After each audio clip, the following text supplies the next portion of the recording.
Magandang araw mga kaibigan. Bigyan natin ng reaction, opinion ngayon itong post, ang balita ngayon. Pahayag ito ni Pangulong Marcos Jr. tungkol sa nangyaring APEC Summit sa South Korea. Yung pilit niyang nilapitan si President Xi of China. Ito, title. Ayokong mamilit. Baka suntukin ako ng security guard. Marcos Jr. Ibinahagi ni Pangulong Marcos Jr. ang naging karanasan niya sa APEC Summit kung saan nahirapan daw siyang makalapit kay Chinese President Xi Jinping dahil sa higpit ng seguridad nito. Ito ang sabi ng Pangulo. Ang hirap lapitan talaga. Every time he comes in, ang hirap lapitan. He is surrounded by security guards. Ayoko mamilit, baka suntukin ako ng security guard niya. Ayon kay Marcos, kahit nahirapan siyang makalapit, pinilit pa rin niyang batiin si Xi bilang tanda ng paggalang at diplomasya ng Pilipinas sa China. Dito tayo mag-concentrate mamaya, yung sabi niyang paggalang at diplomasya. Napakasarap pakinggan, kaya lang, kumusta ang kanyang gawain? Is he really pursuing diplomacy with China? O palaaway? Sabi niya, nakakahiya na hindi pa ako bumabati. Baka sabihin tayong mga Pilipino hindi marunong. So lumapit na ako, dagdag ng Pangulo. Ayan, no? Meron siyang litrato, kunuhay, lumapit.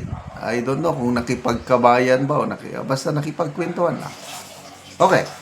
So, nung una, maganda ang simula ng itong panahon na ng Marcos Jr. Magandang simula kasi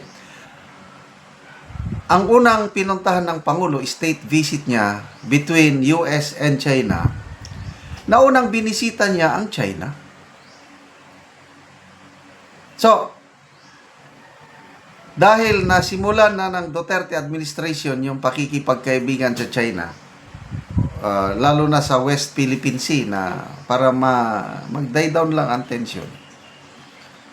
So, nung una, tingin ko, there's continuity of programs from Duterte to Marcos Jr. Yun naman ang inaasahan ng marami. Na tuloy-tuloy lang. Kasi nga, unity team eh. So, yan. Binisita niya. So, ayos pa. Nagbago na lang ang lahat nung itong ating Pangulo. Nagpunta sa Amerika, wala na, bumaliktad. So, ano ba talaga? Ngayon, yung katatapos lang na ASEAN Summit, in front of the Chinese President, yung kanyang talumpati, binabanatan niya ang China. Is that diplomacy?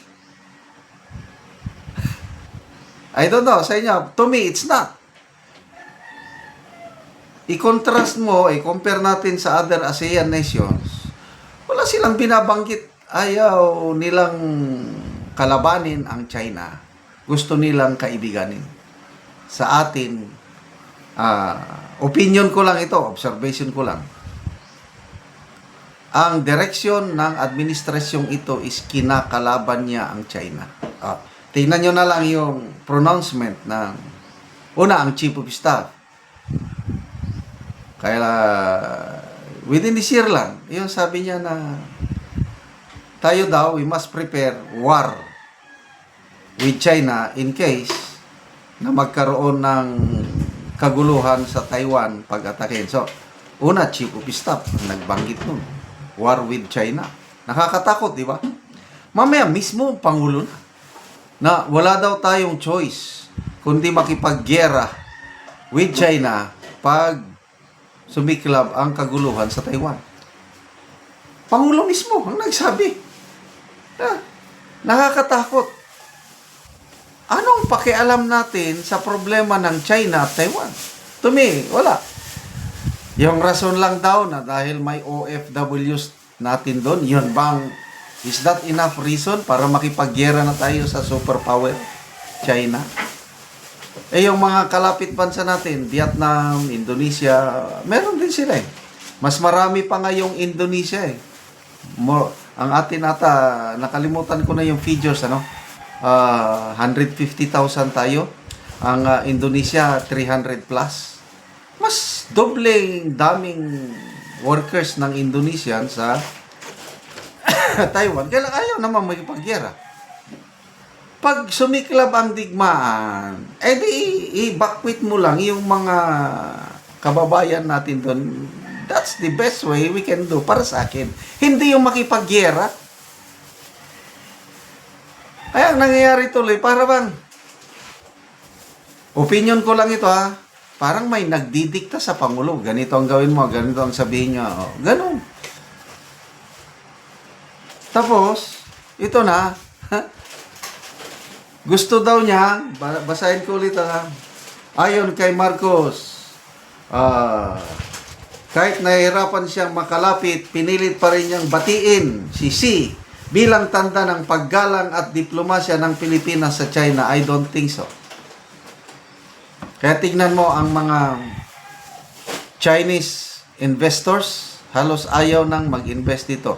Chinese tourist, kakaunti nang pumupunta dito. Yung trade natin with China, apektado na, lalo na yung mga prutas natin, na dati-dati, bagsak ng mga prutas natin, China.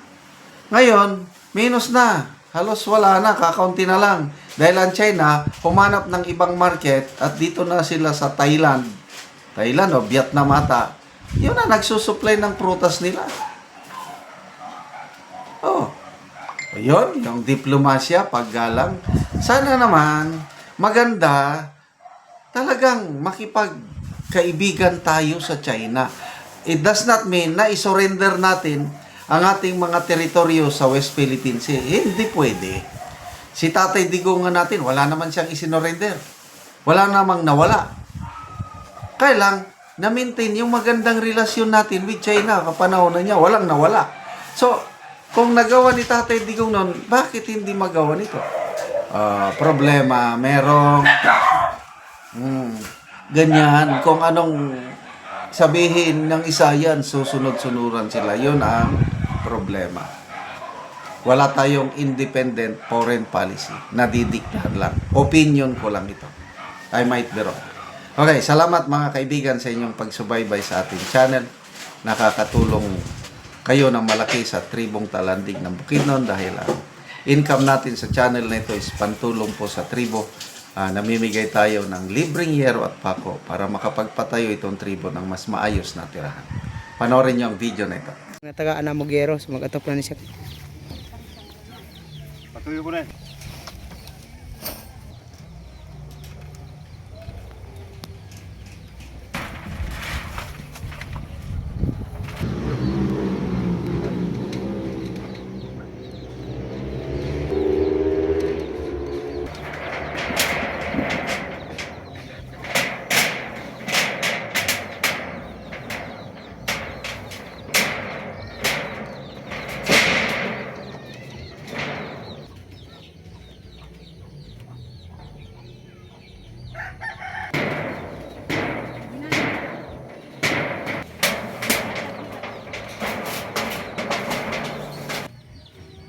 Karon naman nagkit sa pag-atop, so may nagkit siya nga atop kay kuha naman.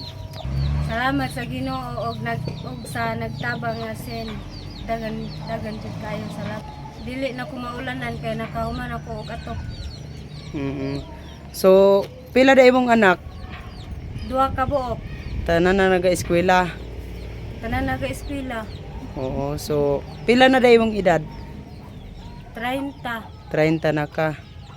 So kuan gyud. Unsa da inyong panginabuhian inyong trabaho sa imong bana? Ang trabaho sa akong bana magtanom og mais o mag-garden sa carrots. Ora. Lagi ba? Kay ang pag-garden kuan mangyapon usahay bagsak ang presyo. Say jud. Hinaot unta nga magpadayon ni nga tabang para daghan ang matabangan. So salamat kaayo. Salamat kaayo. So,